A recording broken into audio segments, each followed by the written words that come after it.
अस्सलामुअलैकुम जी, क्या हाल चाल है आप सबके। एजे इलेक्ट्रिक यूट्यूब चैनल के साथ मेरा नाम आमिर है। प्यारे दोस्तों, आज मैं मौजूद हूँ पाकिस्तान के खूबसूरत शहर हरीपुर के नवाही इलाके पनिया में, और यहाँ पर आज हमने इंस्टॉलेशन करनी है जी एक 10 किलोवाट के हाइब्रिड सोलर सिस्टम की, जिसके अंदर हम स्ट्रक्चर 10 किलोवाट का लगाएंगे, इन्वर्टर भी 10 किलोवाट का लगाएंगे, बैटरी 5 किलोवाट की लगाएंगे, और जो सोलर पैनल्स हैं वो तकरीबन 8 किलोवाट के लगाएंगे।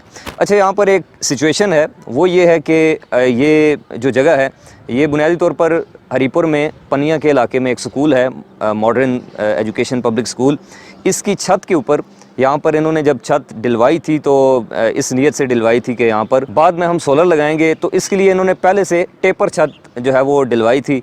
यानी कि इसका जो बना बनाया एंगल है छत का वो आलमोस्ट कोई 18 से 20 डिग्री है।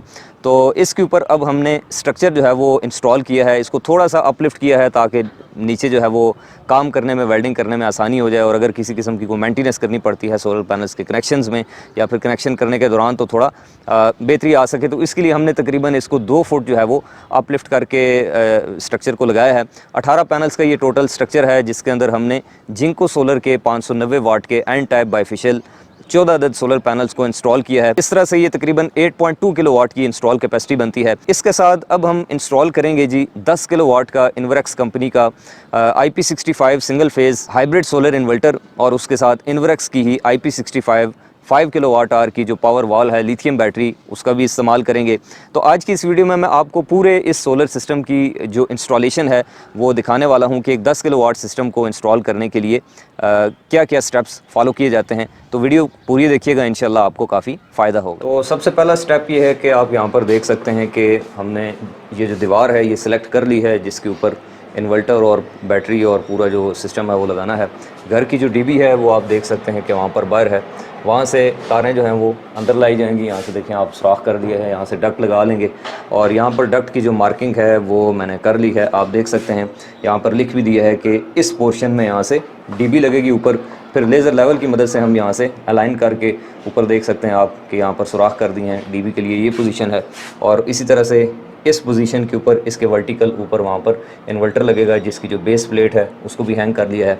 सारी की सारी जो तारें हैं वो सारी इधर से आएंगी डक्ट के अंदर। यहाँ पर हमारी 60 की जो डक्ट है वो लग जाएगी, और उसके बाद सारे जो कनेक्शंस हैं वो यहाँ से होंगे। इसी तरह अगर डिस्ट्रीब्यूशन बॉक्स की बात की जाए तो मैं यहाँ पर मेटल का जो डिस्ट्रीब्यूशन बॉक्स है डीबी वो यूज़ करने वाला हूँ, जिसके अंदर आप देख सकते हैं कि ऊपर टॉप साइड के ऊपर जो है वो डीसी ब्रेकर, डीसी वाला पोर्शन होगा, और फिर सेंटर में एसी वाला पोर्शन होगा, और सबसे नीचे यहाँ पर बाईपास के लिए 2 अदद हैवी और लाइट लोड के चेंज ओवर्स प्रोवाइड करूँगा। अच्छा, अगर बात कर ली जाए कि इस सिस्टम के ऊपर आप कितना लोड चला सकते हैं, ये सिस्टम जो है 8 किलोवाट का 10 किलोवाट के इन्वर्टर के साथ कितना लोड उठाने की सलाहियत रखता है।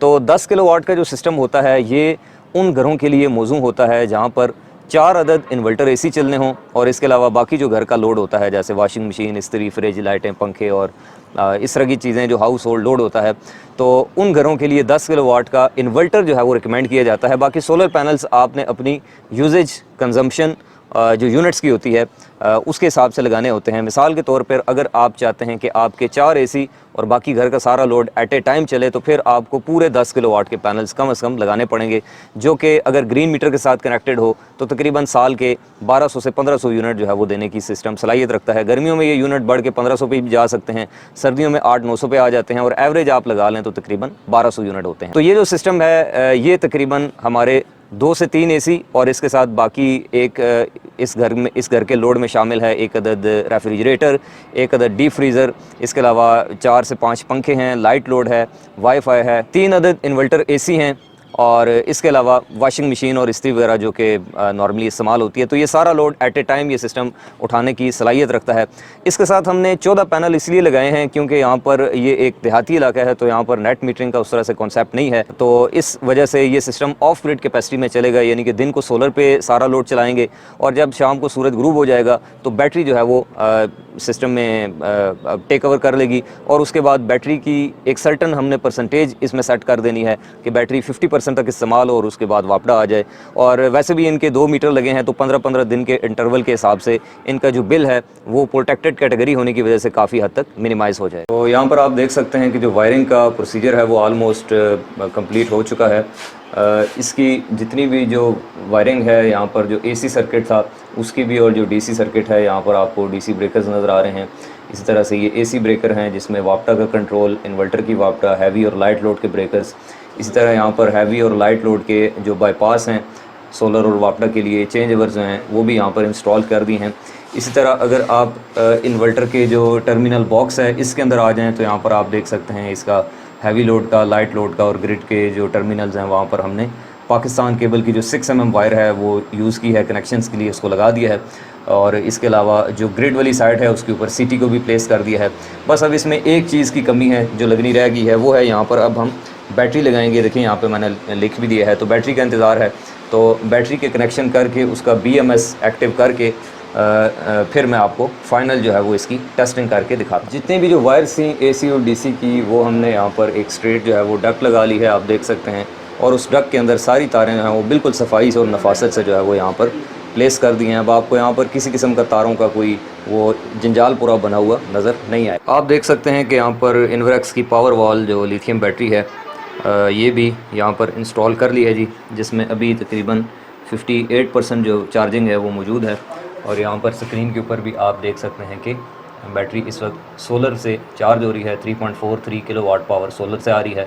2.11 किलोवाट का घर में लोड चल रहा है और 1220 वाट तकरीबन बैटरी में जा रहे हैं। बैटरी के साइन के ऊपर क्लिक करें और यहाँ पर कोने पे लिथियम BMS पे क्लिक करें तो यहाँ पर इसका BMS का जितना भी डाटा है वो यहाँ पर आपको शो होने लग जाता है। तो अगर इस बैटरी के बारे में मज़ीद मैं आपको बताऊँ तो ये तकरीबन 104 एम्पेयर की बैटरी है जी। 5.32 किलोवाट आवर इसकी टोटल कैपेसिटी है। 6000 लाइफ साइकिल के साथ आती है और IP65 इसकी जो इन ग्रेस प्रोटेक्शन है वो मौजूद है। दोपहर के तकरीबन 4:15 बजे का वक्त है और जितना भी जो डाटा है वो आपको यहाँ पर दिखाई दे रहा है। मैं इसकी सेटिंग भी आपको दिखा देता हूँ। यहाँ पर बेसिक जो है वो 3-4 ही सेटिंग्स होती हैं। सिस्टम वर्क मोड के अंदर यहाँ पर चूँकि ग्रीन मीटर नहीं लगा हुआ तो आप देख सकते हैं कि हमने सोलर सेल को अनचेक किया हुआ है और प्रायोरिटी हमने लोड रखी हुई है। सेकंड पेज के ऊपर चूँकि अब बैटरी लगाई है तो हम चाह रहे हैं कि यहाँ पर मैक्सिमम हम सोलर और बैटरी के कॉम्बिनेशन से अपना लोड चलाएं। ग्रिड की जो इन्वॉल्वमेंट है वो कम से कम हो, तो यहाँ पर मैंने टाइम ऑफ यूज़ को चेक कर दिया है। नाइट्रॉक्स इन्वर्टर के अंदर जब आप टाइम ऑफ यूज़ को चेक करते हैं तो फिर आपकी जो सेटिंग है ये एक तरह से SBU हो जाती है। और आगे मैंने 55 सेलेक्ट कर दिया है। इसका मतलब ये होगा कि शाम को सूरज गुरूब होने के बाद 45% हमारी बैटरी कंज्यूम होगी और जब बैटरी 55 रह जाएगी तो हमारा सारा लोड वापटा के ऊपर शिफ्ट हो जाएगा। इसी तरह जेन पोर्ट यूज़ के अंदर आप देख सकते हैं कि हमने हैवी लोड को बंद करने वाला जो ऑप्शन है वो 75% पे रखा हुआ है। यानी कि अगर रात को लाइट चली जाती है तो जैसे ही बैटरी 75% पे पहुंचेगी हमारा हैवी लोड ऑटोमेटिकली बंद हो जाएगा और उसके बाद सिर्फ लाइट लोड चलता रहेगा। सेम यही सारा डाटा आप देख सकते हैं कि इसकी जो सोलरमैन स्मार्ट ऐप है इसके ऊपर भी ये ओवर द वाईफाई शो करता है। और जो डाटा मैंने आपको स्क्रीन के ऊपर दिखाया है वही आप देख सकते हैं कि ये तकरीबन 3430 वाट इस वक्त सोलर से प्रोडक्शन आ रही है। ग्रिड अभी डिसेबल है और सिर्फ कंजम्पशन हो रही है और बैटरी चार्ज हो रही है। डेली का जितना भी जो स्टेटस है वो आप देख सकते हैं। डेली की प्रोडक्शन, कंजम्पशन, डेली आपने ग्रिड से कितने यूनिट परचेज़ किए, वापटा को कितने दिए, वो आपको सारा यहाँ पर एप्लीकेशन के अंदर नज़र आता रहता है। और डिवाइस में जाके आप इन्वर्टर, बैटरी, लॉगर हर एक का अलग जितना भी जो इसके पैरामीटर्स हैं, जितनी भी जो इन्फॉर्मेशन है वो सारी की सारी आप यहाँ से देख सकते हैं। और इसी तरह से यहाँ पर नीचे देखें रिपोर्ट्स का ऑप्शन है। रिपोर्ट्स में जाकर आप यहाँ पर जितना भी जो इसके ग्राफ हैं, जो स्टैटिकल इन्फॉर्मेशन है वो सारी की सारी डेली, मंथली, ईयरली बेसिस के ऊपर आप मॉनिटर कर सकते हैं। तो अब आखिर में मौजूद हैं जी हमारे साथ वसीम भाई हरीपुर पनिया से, जिनके घर पे अभी हमने ये 10 किलोवाट का हाइब्रिड सोलर सिस्टम इंस्टॉल किया है। तो आखिर में हम जानते हैं वसीम भाई से कि इनका क्या परचेज़ डिसीजन था यहाँ पर अपने घर पे सोलर सिस्टम लगाने का। जी, basic purpose solar system install करवाने का लोड शेडिंग से निजात थी, क्योंकि मेनली बहुत ज़्यादा मसला होता है गर्मियों के सीज़न में लोड शेडिंग ज़्यादा होती है और इस वजह से हमने ये 10 किलोवाट का सिस्टम इंस्टॉल करवाया। माशाल्लाह से काफ़ी प्रोफेशनल काम है आमिर भाई का। मैं पिछले तकरीबन 1 साल से सब्सक्राइब हूँ इनके साथ और काफ़ी मैंने इनकी वीडियोज़ देखी हैं और फिर मैंने डिसीजन लिया है कि मैंने इंस्टॉलेशन जितनी भी है इनसे ही करवानी है और बहुत प्रोफेशनल और अच्छे तरीके से उन्होंने सारा काम किया और मैं बहुत सेटिस्फाइड हूँ उनके काम से। अच्छा प्यारे दोस्तों, ये जो 10 किलोवाट का हाइब्रिड सोलर सिस्टम है इसकी अगर प्राइस रेंज की बात कर ली जाए तो ये तकरीबन आपका 10 लाख से लेके 16-17 लाख तक इंस्टॉल हो सकता है। मैं अक्सर अपनी वीडियोस में ये जिक्र करता रहता हूँ कि मार्केट में हर कैटेगरी में डिफरेंट किस्म के इन्वर्टर्स भी मौजूद हैं, पैनल्स भी मौजूद हैं, बैटरियाँ भी मौजूद हैं। लिथियम बैटरियों की तो आजकल मार्केट में यानी कि बहुतात है, तो 2 लाख से ले कर आपको 4 लाख 5 लाख तक भी लिथियम बैटरियाँ मिल जाती हैं।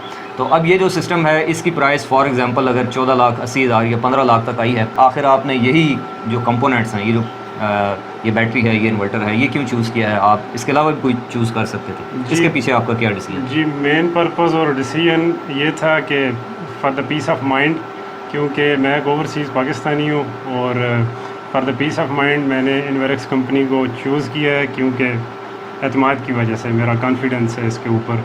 क्योंकि मैंने प्रीवियसली जो यूपीएस सिस्टम है वो भी इन्वेरेक्स का यूज़ किया है और मुझे उसका कभी मसला मसाइल पेश नहीं आया और तकरीबन 10-15 साल वो विदाउट एनी प्रॉब्लम चलता रहा। तो अब चूँकि घर का लोड ज़्यादा है, इस वजह से हमने शिफ्ट किया यूपीएस से सोलर सिस्टम पे। ये थी जी 10 किलोवाट के इस हाइब्रिड सोलर सिस्टम की इंस्टॉलेशन। मैं उम्मीद करता हूँ कि आपको इस वीडियो से काफ़ी कुछ नई चीज़ें सीखने को मिली होंगी। अगर आप चाहते हैं कि आपको इसी तरह से इलेक्ट्रिकल इंजीनियरिंग के हवाले से आइंदा भी यूज़फुल इन्फॉर्मेशन से भरपूर वीडियोस मिलती रहा करें, तो आप इस यूट्यूब चैनल एजे इलेक्ट्रिक को सब्सक्राइब करें। इंशाल्लाह आपसे मिलते हैं नेक्स्ट वीडियो में, तब तक के लिए खुदा हाफ़िज़।